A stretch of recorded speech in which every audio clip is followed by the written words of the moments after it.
Who came here with more than one person from the agency? Raise your hand. There's multiple from the same agency. Great. We want to talk about 2-on-1, a little SafeWrap preview that is covered heavily in level 2. But I'm curious, right now at your agency, do you guys have a multiple officer takedown and a multiple officer grounded handcuffing procedure that you're proud of?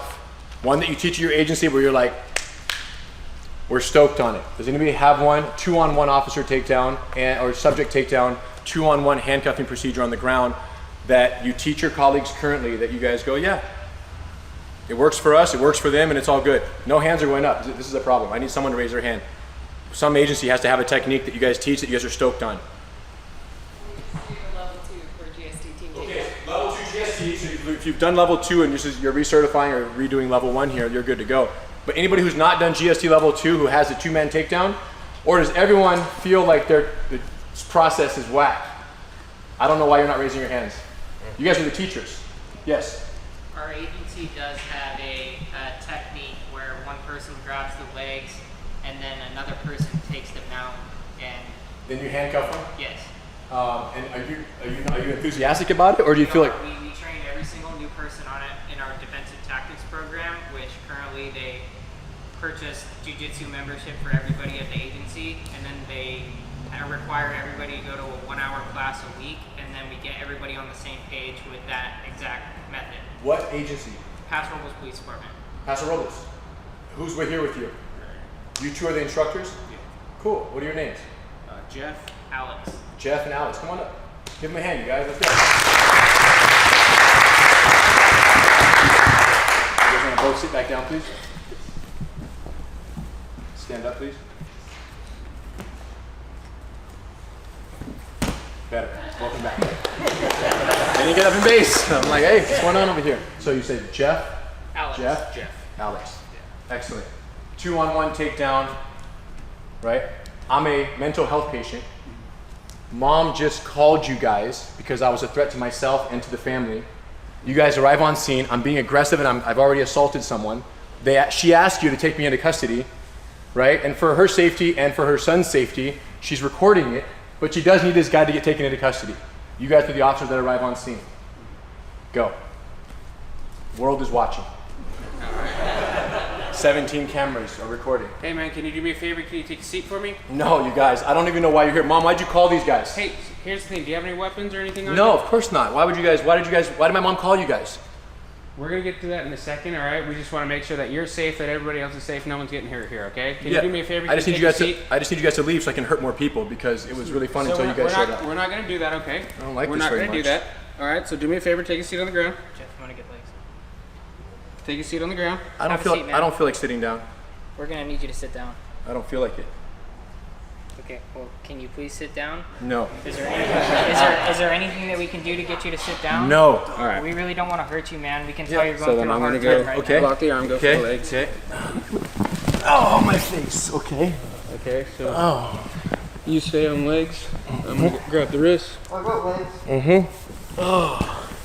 Mom, who are these guys? Hey man, just listen to what we're telling you to do. Okay. It's gonna go easy, all right? So we're just You're hurting me a little. Oh. okay. Just do as I say. Okay. All right. Oh. Hey, don't resist, okay? I just want to get up and Do not resist. Stop. I just want to go. I just got to go. Stop resisting. I just got to go. Okay. He's got a knife. Oh no, you Knife's on found the it. side. You found my toy. You found my toy. Stop resisting. I really got to go. Mom, Stop please. resisting. Please, Mom, let him go.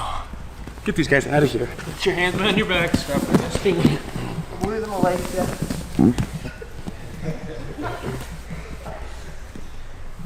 All right. I've got control of his left wrist.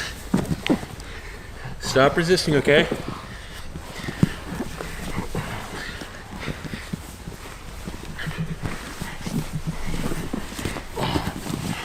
I'm losing the legs, Jeff.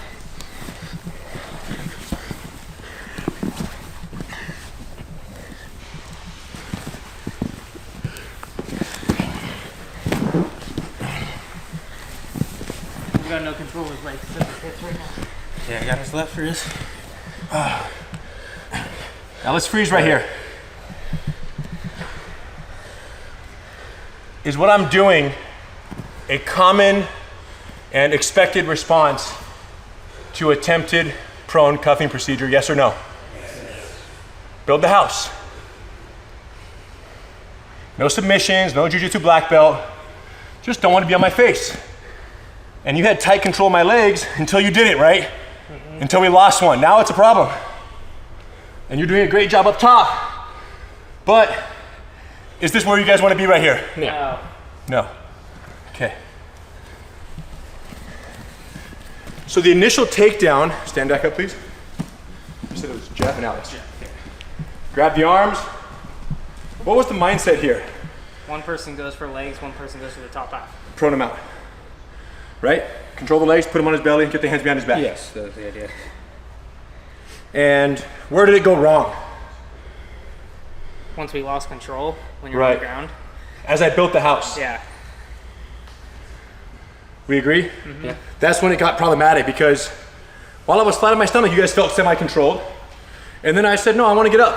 One leg slipped out of that hug that you had. And then I got to my hands and knees. And if we continued, potentially to my feet. And if I got to my feet, what would you guys have had to have done?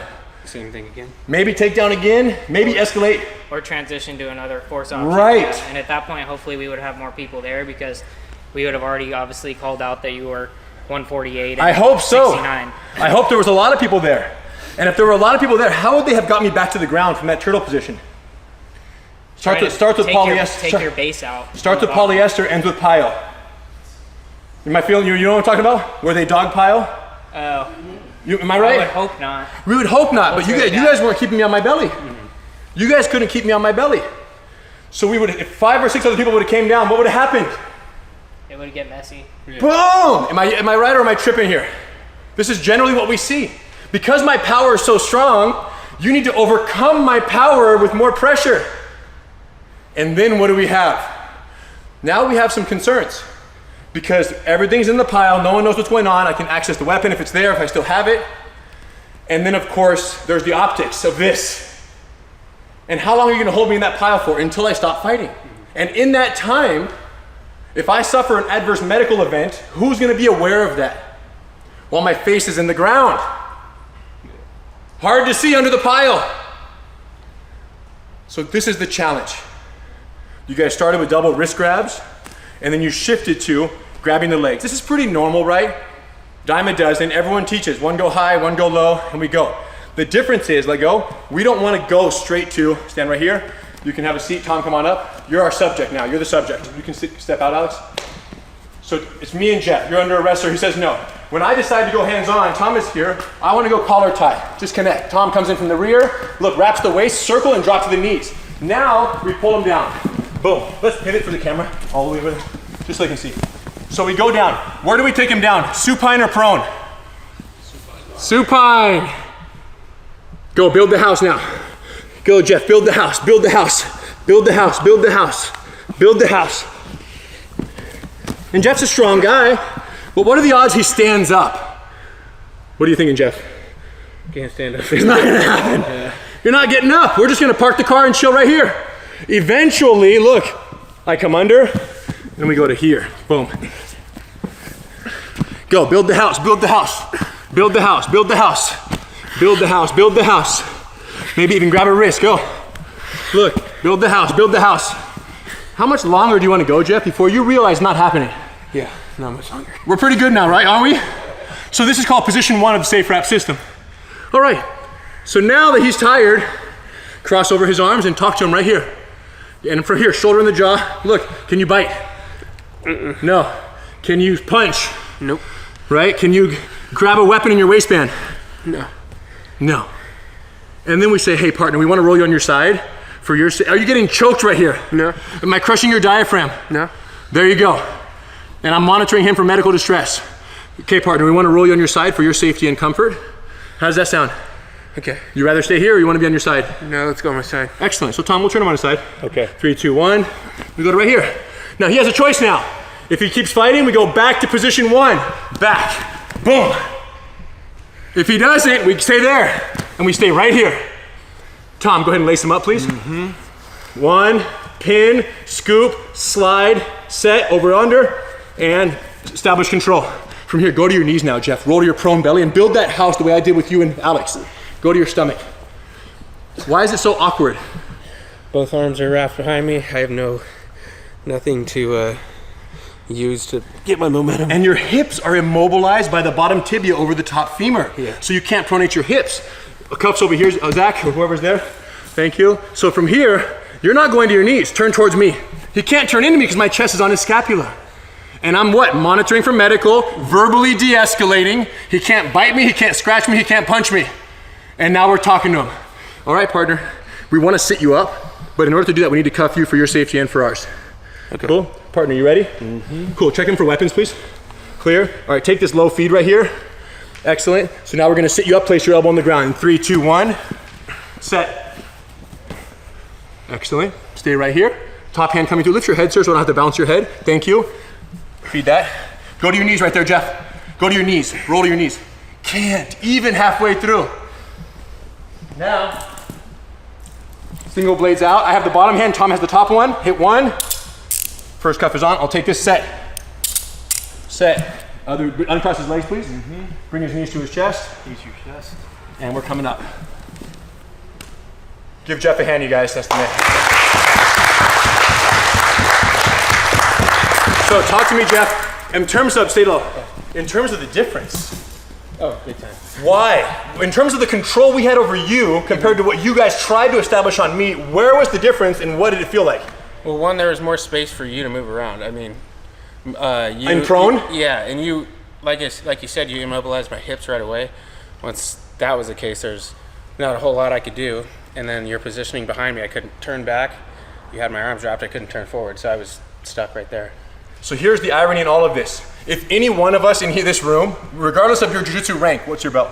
I don't have white. Wrestler though? Yeah. I felt it, yeah. So wrestling stud, regardless of your grappling or jiu-jitsu, every single one of us in this room, if we could choose to start with 2 officers on top of us, and we get to choose, the officers have us like this, SafeWrap side control, one on the legs, one on the upper body. Your goal is to get out. You have to start from here, or roll a bit belly, hands under your chest, lay on his legs right there, or we start from here. Everyone in this room would choose to be in which position if we had to escape? This one. That's a known fact. You don't have to be a master grappler to know you want to start here because you can't build the house if the ground is not in front of you. When Jeff is on his side, he can't do a push-up when there is no ground. That's the whole idea. And certainly not on his back, he can't do a push-up because I am the ground and I'm adaptive and I can move and I can flow and I can burn your energy as you try to press what's not pressable, especially when I connect to him. So this is the whole idea, you guys. For as long as law enforcement has been here, there's been this notion that we have to put the person on their stomach. Where did that notion come from? Why do you guys think that exists? Why has that always been the way? Because now that you're looking at this, you're going, oh, this sounds like a more efficient approach, potentially. Then the question is, why has prone always been the way? Any ideas? Yes? This place to get someone handcuffed. Thank you. The thought was, in order to get the hands behind the back must be not touching the ground. You must be prone so your lumbar is exposed. And the irony is that used to be the case. Because I can't put his hands behind his back here, and if I ever put someone on their side and attempted to handcuff them, in 1 second, go to your knees. And he can get up and build the house and he'd be out of there. So sideways was never reliable because he can get up. Supine, you can't get his hands behind his back. But this is when healthcare, UC Irvine in California reached out and said, hey, can you help us devise a way to control a patient on a hospital stretcher in a way that's non-injurious, highly efficient, and that 2 people can do instead of 10 caretakers or nurses or security officers at the healthcare institution. And then I thought, man, I don't think there's a way besides prone to hold someone down and not let them get up. But instead of giving up, I explored here. Oh, what about the arms? This feels dope. We love this double wrist grab, double gift wrap, double twisting arm control. All right, that's cool. I said, the problem is you can still go to your knees and get up right now. Go to your knees, get up, get up, get up. That's still a problem. Their hips are too separated from the upper body. So then go up top. I was exploring with Cole and Eddie and some of the guys in the back, and we just kind of went here. And I said, stay right here, Eddie. And I did this, relax. I just did this. And once I got this arm in, I said, Eddie, go to your knees. Can't. So crossover arm control paired with crossover leg control kept someone in a lateral position in a way that was never before done. And that was the birth of the SafeWrap system for healthcare. We weren't even thinking law enforcement. We only did it on a stretcher. And I showed it to the healthcare. They loved it. Now we're contracting with them to teach them SafeWrap for their officers and clinical staff. And then I showed these guys, and I'm like, you guys, look at this. Hold someone on their side, hold here. And the first question from Alan and Tom was, but can you handcuff from there? And I said, well, I don't know. Let's go mess with it. Went to the lab, came out, and this was the handoff. Tom posts his leg, lifts him up. I push it to the ground. He hands it off. He sweeps it through. And in that moment, only possible because the legs are configured this way, and he can't pronate in the moment of that weakness of that transition. So this was necessary, and now he loops the other hand around. He gives it to me, I grab it, I tuck it in his belt, in his pocket right here, and now Tom can apply cuffs with one hand while I hold the other, and he's good to go.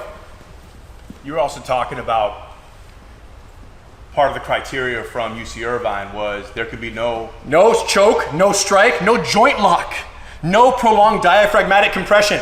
So when a hospital says this move has to work in our setting, it's a whole different set of criteria. And we met all of those. And then we brought it to healthcare. And all of a sudden you have a move that has no pain compliance, no twist, no strike, no aggravating factors. And we can monitor them medically.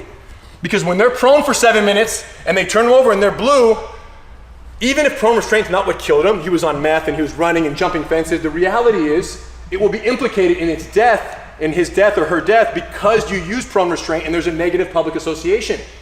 So when officers learn this as an alternative, not the only way, but another way for 2-on-1, it's gonna save them from ever having a situation where those other factors are in, where we're not compressing here, we're not choking, we're not joint locking. Now, what if you have a suspect who's intentionally prone? Hide your hands, bro, go on your stomach, and just stay like this. So now, you know how sometimes you enter the equation, the suspect will throw themselves into prone position? So now it's not a matter of we put them there the way Jeff and Alex did to me. He goes there intentionally during the arrest because he knows what? Hide those hands. Don't let them come behind the back. So then we thought, what if they intentionally pronate? How can we apply SafeWrap if they're already here, right? And then initially we were like, let's just pull them on his side. Let's just grab and pull. Don't let us do it, don't let us do it, resist. Look, that's hard to turn. Look, freeze, look at his leg. He's making a wedge with his femur so his pelvis is not rotating because of this kicked out leg right here. Makes total sense, he doesn't want to get rolled. Let's go back to straight. So instead we do this. Tom, give me a quick weapons check just up top. hands are clear. Hands are clear. Now check this out. This is called the prone entry to SafeWrap. I insert my knee, I bend his leg, hug, pivot, turn. Leg lever set. Tom, you ready? Yeah, I'm ready. Cool, activating in 3, 2, 1. Nice, and we're in. Excellent, and we're in, and now we're here. So the question is, why did you unpronate? Why did you turn on your side? Go back, check this out, you guys. Initially, when we tried to roll him, his kicked out femur was the wedge. Go back. And you guys are gonna master all of this and get certified in level 2, but I'm excited to share it with you guys so you know what to look forward to. So what's interesting, what I did is I used my leg as a fulcrum. Keep your leg strong. Look how easy, it doesn't matter how strong this is, his leg's in a bend. Right, I'm pulling it at the tip of his foot to make sure it bends. Now I elbow hug, post on the lumbar, pivot and drop. And I use my whole body to keep his leg bent. Now I grab the foot and I hold here. And then I tell my partner, are you ready for the roll? And he says, yep, we're ready. I said, okay, I'm activating the leg lever in 3, 2, 1. And keep yourself on your stomach, watch this. All I'm doing is this, watch. That. He doesn't have a choice. His hips have no choice in the matter. Rotating the femur brings the hips up 45 degrees. And now because he doesn't have that thigh wedge on the ground and his pelvis is broken that 45-degree plane, the other person can very easily just kind of rake that top shoulder. Look how naturally, pull it up. He can just pull him on his side with no effort. Now I step over and chill right here until Tom gets his arms laced up. Take your time, Tom. Yeah, just get those grips. But how can Tom grab the wrist so easily? Because they're not buried anymore. Now, if he has a weapon like I tried to sneak on the waistband, he can't use it because we have his hands. And when someone is prone, they can access their waistband in ways you can't from lateral. Not to mention, we can see everything that's going on. Now, once Tom is secure, he'll call set, and then I'll go behind his leg, and I'll do my leg lace. Pull, pin, scoop, over, under, and lock him in right here. That's the prone entry to the SafeWrap system. And then there's the intervention entry, lateral entry, you name it. Let's say that you're the suspect mounted on top of Tom, beating Tom up right here, and I show up on scene and I see this, freeze. I just see a fight. My officer's getting beat up, I run in to help, they're already deep in the fight, right? What does this officer do? If I grab Jeff and I rip him off, now we have another fight. right? Instead, if I approach on scene and I understand what I'm doing, I take the attacking arm, or even if both hands are on the ground, I hug one, I walk, and release. I pull Jeff right to the ground. Safe wrap, safe wrap, safe wrap. And we're on tandem safe wrap application. Underhook, walk, feed, weapon retention, look, frame, weapon access prevention, hold. 30 seconds, it's called position 1. Sir, we want to roll you on your side. Ready, Tom? 3, 2, 1. Position 2, get him on his side. And we're taking no rush, we're holding, we're patient. He laces him up, enter from lateral. So, interestingly, we have this theory that, let me sit up. We have this theory that for the beginning of time, right, for law enforcement, it's always been a race to prone. What's the first thing you hear when two officers get into a use of force? Get him on his stomach! Rushing, punching, and rolling to their stomach. And invariably, when you have a resistant subject, what's their behavior? Getting up. And when they start to build that house, it's when all the problems begin. The rapid force escalation, right? The pending lawsuit starts when they say no and they start getting up. And then you back off and you use a different level of force because you couldn't hold them down. So control is everything. If we can stop them from getting up, then we can prevent the escalation of force that might have been unnecessary otherwise. What else do we need to see on SafeWrap? Seated entry, right? Seated internal. You could be sitting in a chair. No, I'm not gonna get up. I come across right here, I push this across, and I go whoop, whoop, and now we're right in here. In a chair, I could be standing up next to the chair and we're holding. And from the seated position, I can say, hey partner, let's take him to the ground. I unlock it, I walk him out of the chair, we lay him down, and I already have the arms in position. Seated entry, front entry, rear entry, intervention entry, turtle entry, right? If he's building the house, let's say you're on your turtle, hands and knees. Let's say he gets to this point, a little higher, right here, freeze. So I'm coming under, grabbing the tricep, drive him down, lay him in, catch the legs right there, hold, underhook, boom, boom, boom. So the idea is if someone's building the house, like I did with you guys, one way to get them back to pancake is to smash with 6 people. Right? Because 2 of you weren't getting me back to flat. It was gonna be tough. Yeah. You needed 3 or 4 more people to lay on us. In this case, we don't need to smash you down if we just flip you over. Yeah. And then your legs are useless like a turtle on its back. And then we burn your energy on your back and then we gradually turn to lateral from there. So, I don't know. Am I tripping? When you guys look at this, what questions do you have? What doubts do you have? What convictions, clarity? I just need like 3 or 4 feedbacks. Let's go. Will officers with all of their gear on be able to be that technical and then also be able to narrate that not only for their partner to be able to assist with the handcuffing, but also for their BWC? And another question. What about 2 small officers against a bigger subject? Right, it's another what if kind of scenario. And it all pertains to the same thing. The number one question when new people see this for the first time is, gosh, are they gonna remember it? And are they gonna be able to apply it? And what if it's 2 small officers against a stud like this? Are they gonna be successful? I'm gonna have a guest speak in a second about his successes with SafeWrap, but before I do, let me just say this. All those same questions, I would report back to you and say, they exist as obstacles in every method of 2-on-1 or prone restraint. Body-worn cameras, full kitted out, duty belt everywhere, taking me down, getting me in prone, spiral ride the way you were trying to do, hugging my thighs the way he was doing. It's all the same body-to-body connections. Ours is just much more energy efficient because he can't do a push-up on his back. And then on his side, he can't do a push-up. And we never go to here where he can build the house. So we just much less fight is capable from them. So yes, things change. Any elbow escape, any trap and roll, everything changes when you're wearing boots and gear and things like that.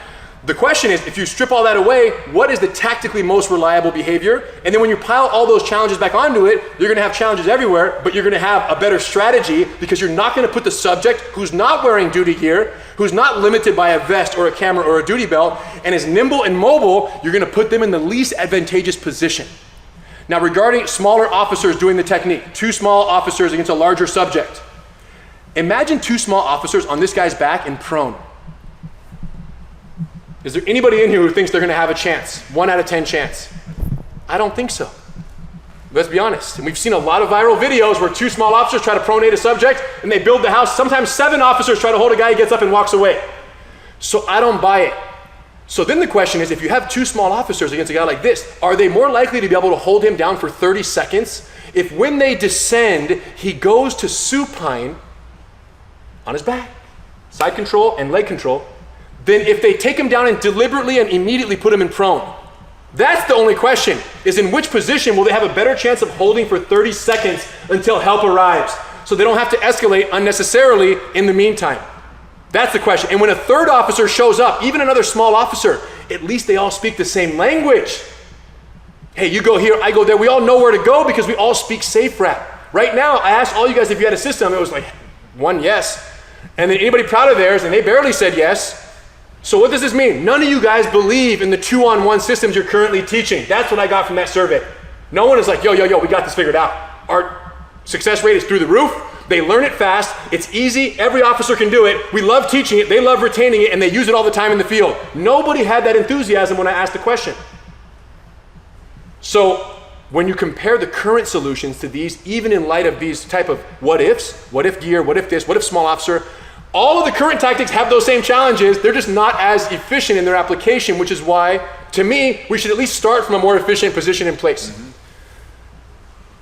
Henry, you were talking about, because training is so kind of infrequent, if you retain only 10% of what you're supposed to do at that time, in a 2-person arrest and control scenario, I love that. would you rather retain the 10% of SafeWrap of just going one high, one low, keeping the person supine, or two-person takedown, one high, one low, and getting them prone? This is what 10%, disaster. This is what 10% of prone restraint 2-on-1 looks like. Let's say we forget most of them. We're just 2 average officers, and I'm like, here, go low, partner, go low, go over his legs, go on your stomach, on your stomach, on your stomach, go hold him, go, arrest, you're under arrest, stay here. That's what 10% of prone restraint looks like. When you forget 90% because your in-service class was 10 months ago, yeah, that's what it looks like. Get him down, get him on his stomach. We all seen the viral videos. This is what 10% of SafeWrap looks like.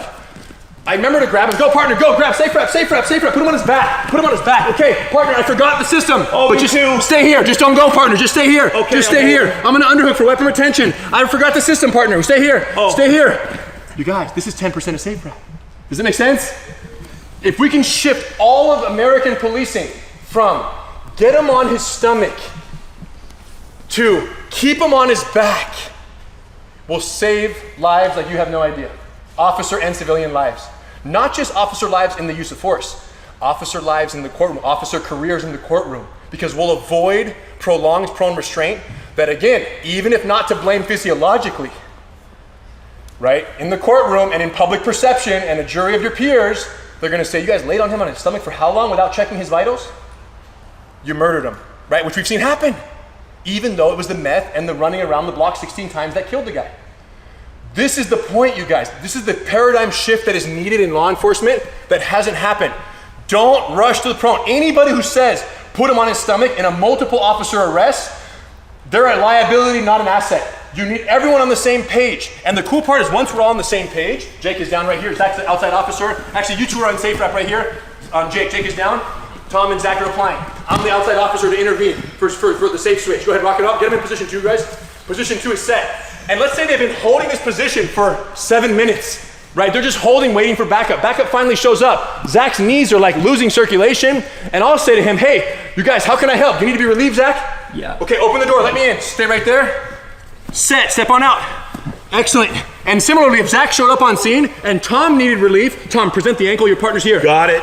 Present the ankle, Zach, come on in.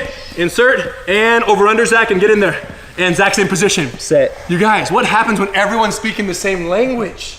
This is what's missing right now regarding 2-on-1.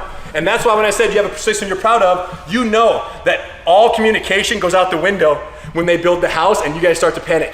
That's where everyone loses it. Everything goes out the window because you guys don't have control.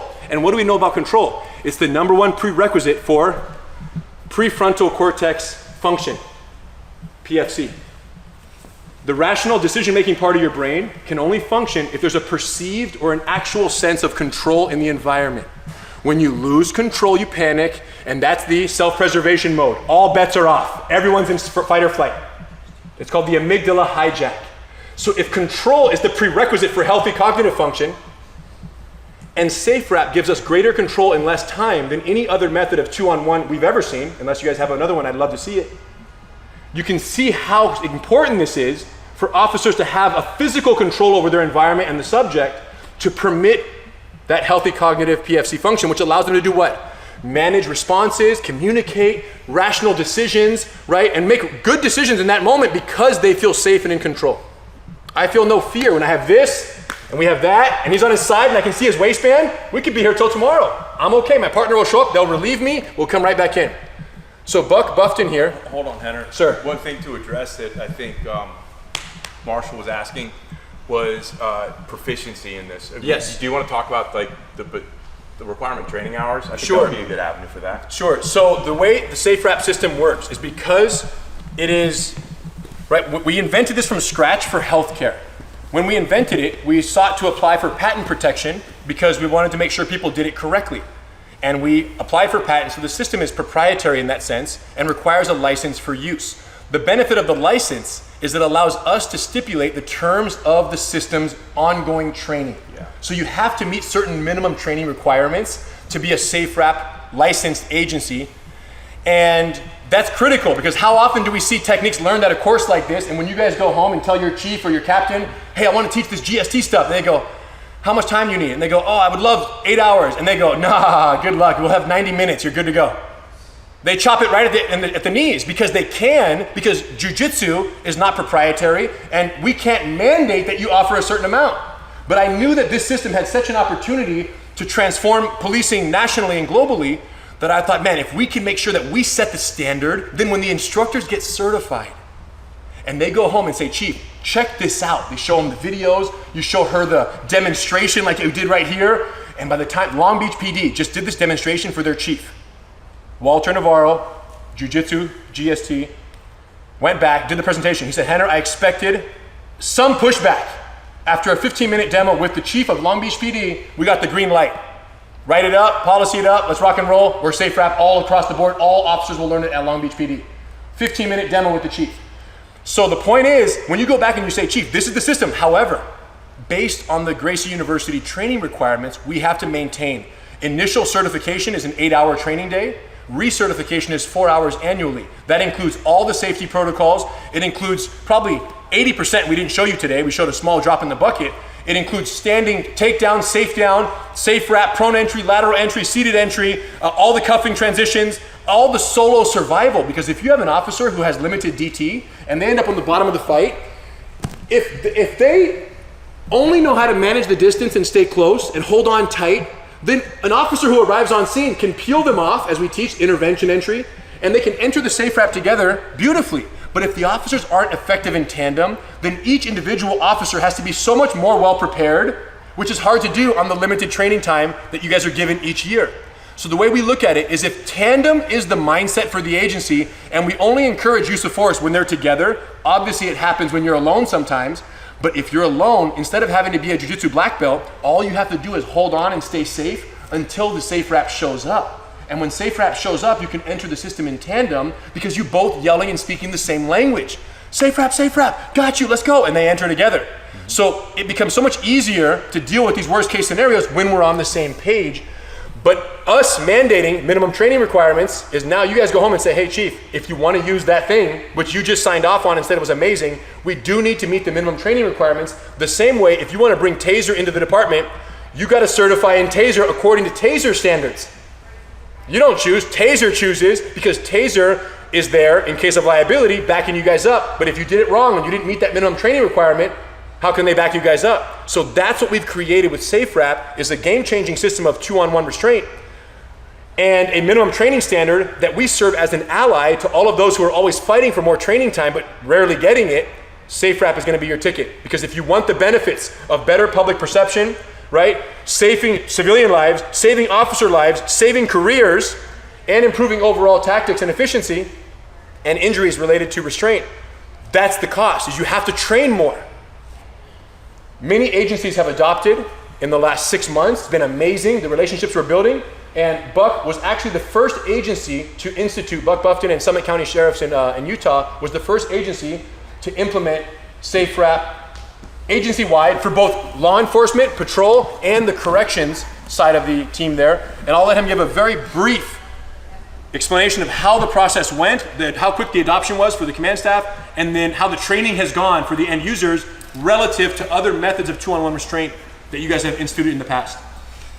Yeah, so we host a level 1 and level 2 every year in Utah. We're the only agency that hosts in Utah. So I knew that the SafeWrap was coming. Saw the videos, saw you guys promoting it. I knew it was coming to our level 2. So I had pre-planned before our level 2 started to have a defensive tactics training after our level 2 for our department. in order, and my goal was, let's integrate the SafeWrap immediately. So, like I've said several times, I didn't go into it skeptical, but I went into it wanting to know, let's see how well it really works. And when Alan was teaching it at the level 2, and they put me in it, they put our other instructor Tim in it, it was legit. The first thing that came to mind in my head while I was being put in this position was game changer. Game changer. And so we learned it, we got certified on it, and a week later, we had our defensive tactics training, and it was SafeWrap only. That's all we taught to our deputies, patrol, investigations, the jail, and went really well. What happened that I noticed was we had traditionally taught the multiple officer, 2-officer arrest technique that's been taught.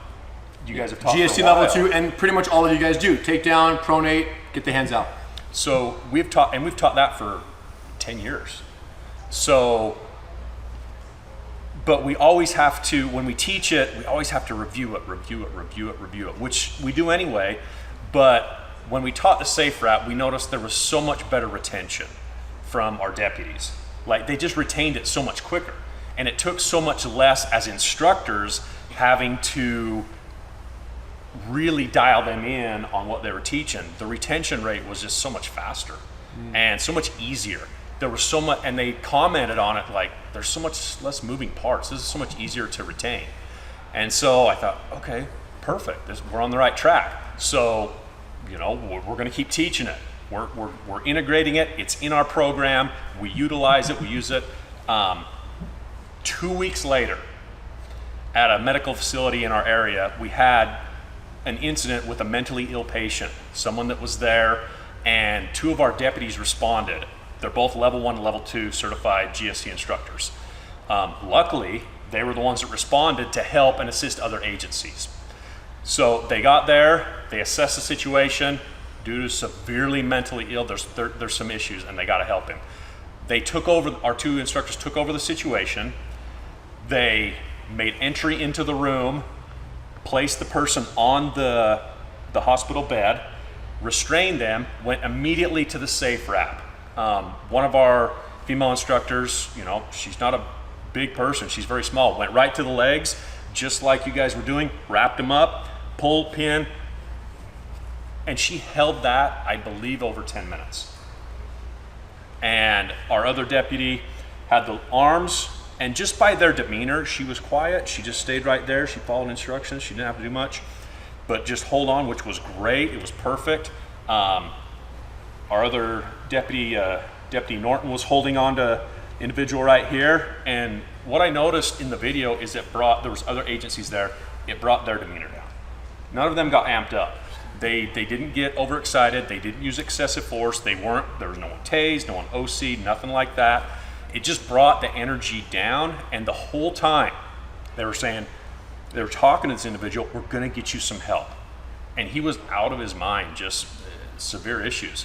We're gonna get you help, we're gonna get you help. And all of a sudden, the other agencies are saying the same thing. We're gonna get you help, it's okay, just talk to us. How can we help you? What do you need?